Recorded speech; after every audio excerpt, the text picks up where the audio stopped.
the weather is unpleasant मतलब मौसम ख़राब है। इसमें कोई टाइम रेफरेंस नहीं है, टाइम शो नहीं हो रहा। और अगर मैं कहूँ मौसम ख़राब था तो क्या होगा? हाँ, द वेदर वॉज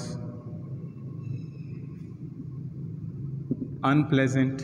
इसमें भी टाइम नहीं है, सही है, टाइम रेफरेंस नहीं है। अगर मैं कहता हूँ मौसम ख़राब रहता है तो फिर वही रिमेन आ जाएगा। क्या लिख देंगे? एक फ्रीक्वेंट हालत है, मतलब होता रहता है इस तरह। द वेदर फिर होगा रिमेन्स अनप्लेजेंट। नहीं, यहाँ पे पॉजेसिव नहीं है, हालत है, फ्रीक्वेंट स्टेट है, सही है, ख़राब रहता है। अच्छा, आपने कहा मौसम ख़राब रहा, मतलब टाइम शो नहीं कर रहे, टाइम शो नहीं करेंगे। वैसे पास्ट की बात करेंगे तो क्या होगा? द वेदर रिमेन्ड अनप्लेजेंट, मौसम ख़राब रहा।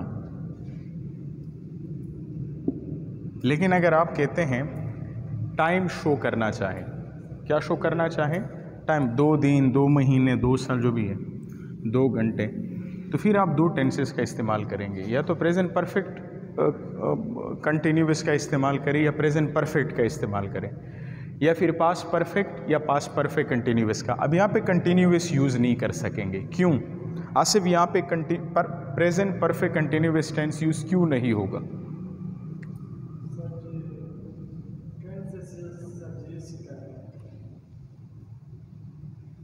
हाँ,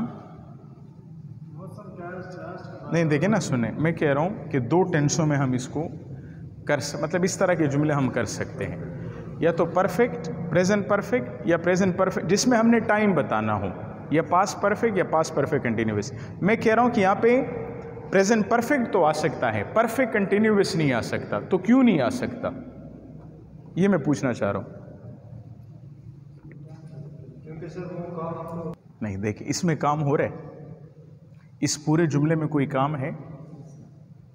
नहीं, काम नहीं है। देखिए यहाँ पे हम क्या कर रहे हैं, ये जो वेदर है ना, वेदर ये एक इवेंट है, सही है, या आप इसको कह ले एक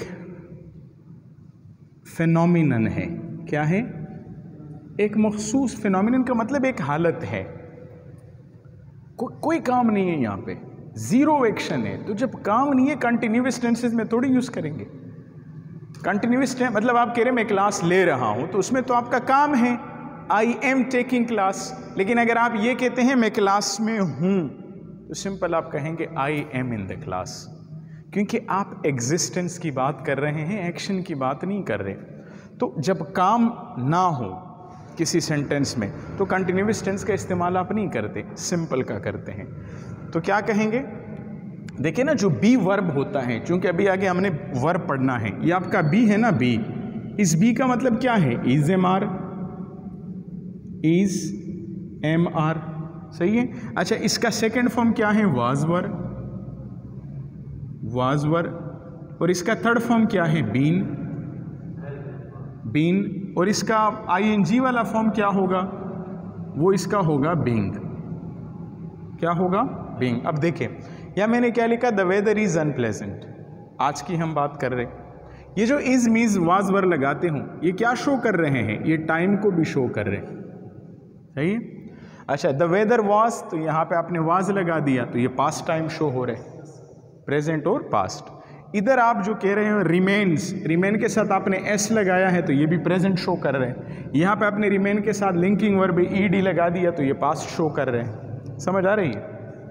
लेकिन अब हम आते हैं कि मौसम पिछले कई दिनों से ख़राब है। लिखा तो नहीं था मैंने वो सेंटेंस। अच्छा, तो फिर क्या कहेंगे? मतलब इसी सेंटेंस को अगर हम लिखना चाहें तो फिर वो इस तरह होगा, द वेदर रिमेन नहीं आएगा, कि रिमेन में टाइम शो नहीं होगा, द वेदर हैज़ बीन होगा, the weather has been unpleasant for a few days. हाँ, the weather has been unpleasant for a few days, for a few days. अच्छा, अब अगर यहाँ पे आप कहते हैं ना फॉर फ्यू डेज, ये आ हटा देते हैं तो ये नेगेटिव मीनिंग देता है। सुने, एक सेंटेंस में लिखता हूँ, इसका भी आपको पता होना चाहिए।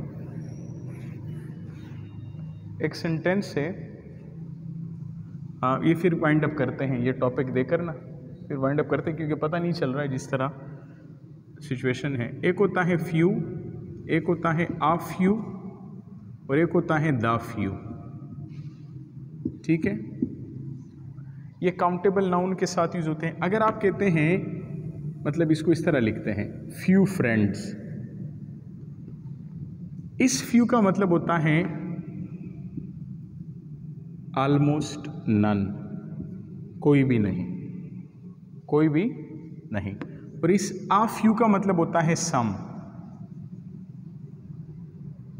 आ फ्यू का मतलब सम, इसका मतलब कोई भी नहीं, नेगेटिव मीनिंग है। तो आप कह सकते हैं आ फ्यू फ्रेंड्स का मतलब यानी सम फ्रेंड्स। अच्छा, ये जो द फ्यू लगा रहे हैं, द फ्यू का मतलब क्या होता है? The remaining ones, the remaining, the remaining जो बचे हैं, the remaining ones, the remaining ones. आपने कहा आई हैव फ्यू फ्रेंड्स, इसका मतलब होगा कि मेरे दोस्त नहीं है। आई हैव फ्यू फ्रेंड्स का मतलब है I have almost none, I have almost none यानी नहीं है। अगर आप कहते हो I have a few friends तो it means I have some friends. और अगर आप कहते हो द फ्यू फ्रेंड्स तो जो बचे थे। I have lost the few friends I had, the few friends I had. तो ये आपने याद रखना है। जब भी आप टाइम रेफरेंस देना चाहें परफेक्ट टेंसेज में दिया करें। किस में दिया करें? परफेक्ट टेंसेज में। ना वो आप प्रेजेंट सिंपल में दे सकते हैं, ना कंटिन्यूअस में दे सकते हैं, उसको परफेक्ट में दिया करें, चाहे प्रेजेंट में, पास्ट में या फिर फ्यूचर में, जब टाइम मेंशन करना होता है।